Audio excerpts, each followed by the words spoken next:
हाँ जी दोस्तों, तो भारत स्टडी अकेडमी चैनल पे एक बार फिर आपका स्वागत है। आज की चर्चा का जो विषय है वो है SC/ST एक्ट यानी कि अत्याचार निवारण अधिनियम 1989। ठीक है, तो इस पे चर्चा करने वाले हैं आज। यह अधिनियम भेदभाव को समाप्त करने यानी कि जो सामाजिक समानता को बढ़ावा देने के और SC/ST समुदाय के सदस्यों को सुरक्षा प्रदान करने के लिए भारतीय संसद द्वारा पारित किया गया है। यानी कि भेदभाव जो है उसको समाप्त करने के लिए और सामाजिक समानता को बढ़ावा देने के लिए भारतीय संसद द्वारा पारित किया गया है। ठीक है, इसके कुछ प्रकार हैं, जैसे किस प्रकार के मामले दर्ज किए जा सकते हैं इसमें। ठीक है, तो उस बारे में अपन बात करेंगे।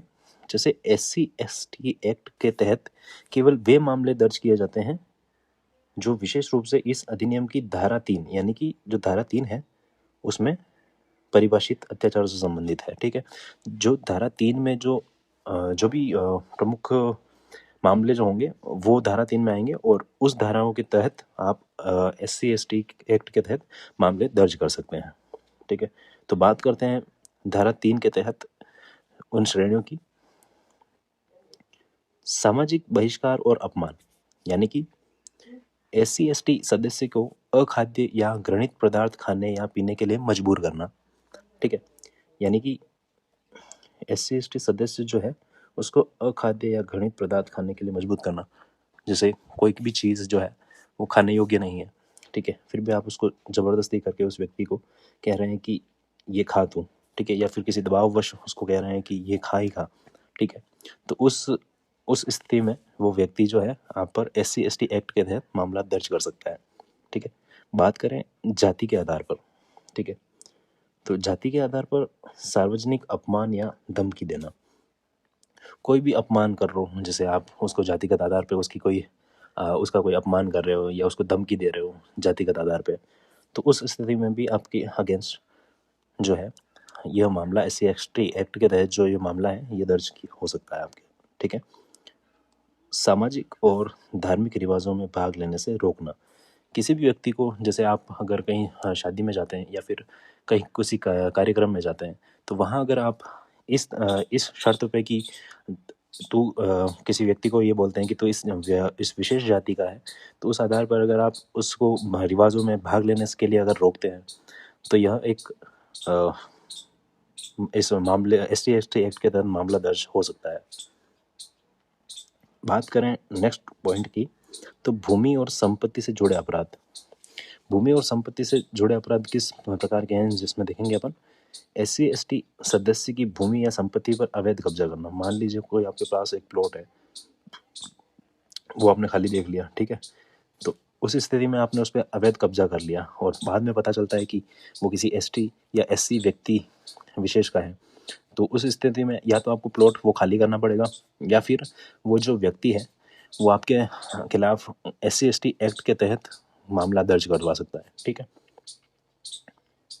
नेक्स्ट है उनकी भूमि का उपयोग करने से रोकना या बेदखल करना। मान लीजिए कोई उसी खेत पे कोई खेती वेती कर रहा है, ठीक है, उसमें आप उसको ये कह के रोक देते हैं कि तू इस जाति विशेष का है और आप यहाँ पे खेती नहीं कर सकते हैं, तो ऐसी स्थिति में भी आपके अगेंस्ट ये SC/ST एक्ट का मामला जो है वो दर्ज हो सकता है।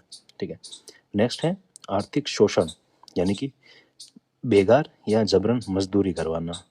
आपने देखा होगा कि कुछ गांवों में या कुछ जगहों पे बेगार या बंधुआ, जिसको अपन सागड़ी प्रथा, हाली प्रथा भी कहते हैं, उसमें किसी व्यक्ति विशेष को कुछ मतलब अपने सारे काम करवाने के लिए ले आया जाता है किसी गांव से, या खरीद के ले आया जाता है। ठीक है, और उस स्थिति में उसको कुछ सैलरी वगैरह ना देके उससे सिर्फ एक खाना वाना देना होता है और उसके बदले में आप उससे दिन भर का काम करवाते हैं।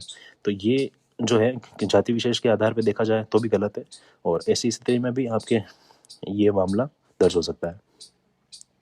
नेक्स्ट है मतदान करने या चुनाव में खड़े होने से रोकना। अगर मान लीजिए कोई व्यक्ति चुनाव में खड़ा हो रहा है, ठीक है, और आपको कुछ आप अगर उससे जाति विशेष के आधार पे अगर कह रहे हैं कि आप इसमें खड़े नहीं हो सकते या चुनाव में खड़े नहीं हो सकते, तो ऐसी स्थिति में भी आपके अगेंस्ट ये मामला दर्ज हो सकता है।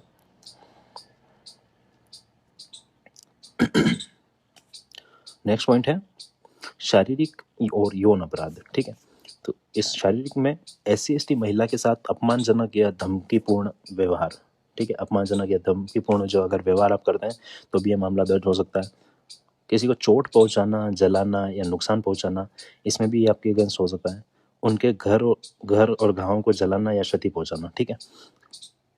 तो ये कुछ अपराध है, अगर ये आप करते हैं तो आपके अगेंस्ट ये मामला FIR में दर्ज हो सकता है। न्याय से जुड़े अपराध, झूठे परेशान करने वाले दुर्भावनापूर्ण मुकदमे करना या सरकारी अधिकारी को अपना कर्तव्य निभाने से रोकना, ठीक है। ये कुछ न्याय से जुड़े अपराध है।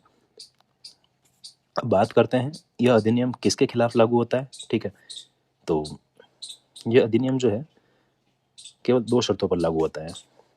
पहला, तो अपराधी जो है वो नॉन SC/ST होना चाहिए। जैसे कोई भी अपराधी है और वो किसी सामने वाले व्यक्ति पर अगर ये मुकदमा दायर करना चाहता है या फिर FIR लिखवाना चाहता है, तो सामने वाला जो बंदा है वो ना तो SC होना चाहिए ना ST होना चाहिए, ठीक है। SC/ST वाला कोई भी व्यक्ति किसी SC/ST वाले व्यक्ति पर ये जो मामला है वो दर्ज नहीं करवा सकता, ठीक है। यानी कि SC या ST समुदाय का सदस्य होना चाहिए पीड़ित जो है। अब एक नोट दे रखा है, ठीक है। तो नोट की अगर बात करें, अगर अपराधी और पीड़ित दोनों एक ही समुदाय के हों या अपराधी SC/ST समुदाय का हो तो अधिनियम लागू नहीं होता, ठीक है। सामने वाला अगर SC/ST का है और आप भी पीड़ित जो हैं वो भी SC/ST वाला है तो ये मामला लागू नहीं होगा, ठीक है। अब आपके याद करने की चीज़ें कौन कौन सी है। भारतीय राज्य व्यवस्था, ठीक है, पॉलिटी के संबंध में अनुच्छेद 14 जो है वो कहता है कानून के समक्ष समानता होनी चाहिए। अनुच्छेद 15 जो है वो है जातिगत भेदभाव का निषेध करता है। अनुच्छेद 17 जो है वो अस्पृश्यता का अंत करता है, यानी कि जो भेदभाव वगैरह है वो। अनुच्छेद 21 जो है वो कहता है गरिमापूर्ण जीवन जीने का अधिकार है सबको। और अनुच्छेद 46 जो है इसमें राज्य का कर्तव्य दे रखा है कि SC/ST को सामाजिक अन्याय और शोषण से संरक्षण मिले, ठीक है। तो ये था राजस्थान राज्य व्यवस्था में पॉलिटी से संबंध जो क्वेश्चन बनते हैं उसके लिए। नेक्स्ट है अन्य महत्वपूर्ण बिंदु और देख लेते हैं। गैर जमानती और संज्ञेय अपराध है ये, ठीक है। सभी अपराध संज्ञेय होते हैं और अधिकांश अपराध गैर जमानती होते हैं।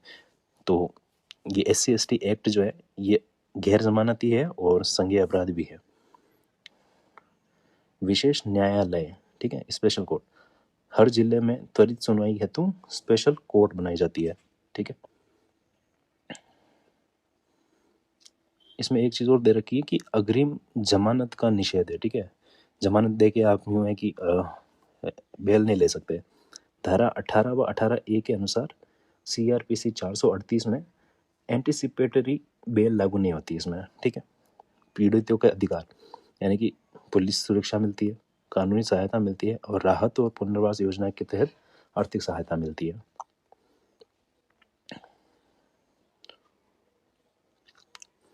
अब बात करते हैं SC/ST एक्ट FIR और सामान्य FIR में अंतर, ठीक है। पहले देख लेते हैं कि SC/ST एक्ट के तहत FIR दर्ज करने की प्रक्रिया क्या रहती है। तो इसमें शिकायत मिलते ही तत्काल FIR दर्ज की जाती है, ठीक है।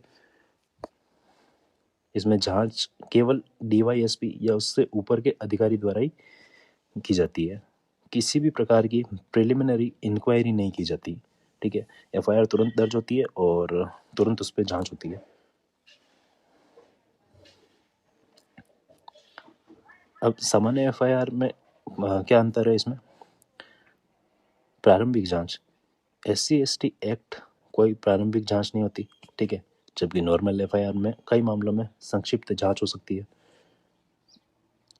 जांच अधिकारी जो है वो DYSP या उससे भी ऊपर का अधिकारी होना चाहिए, जबकि नॉर्मल FIR जो होती है उसमें SI या इंस्पेक्टर पद का अधिकारी होता है, ठीक है।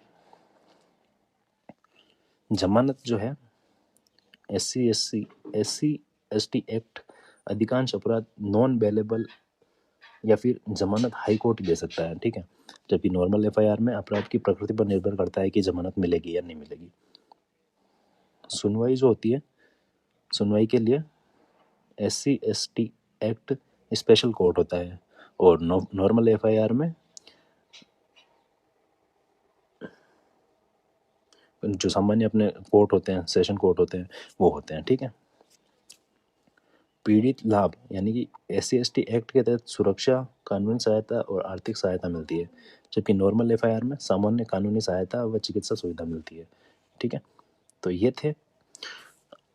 था अपना SC/ST एक्ट 1989 का कानून, जो आपको पता होना चाहिए। ठीक है। वीडियो देखने के लिए धन्यवाद।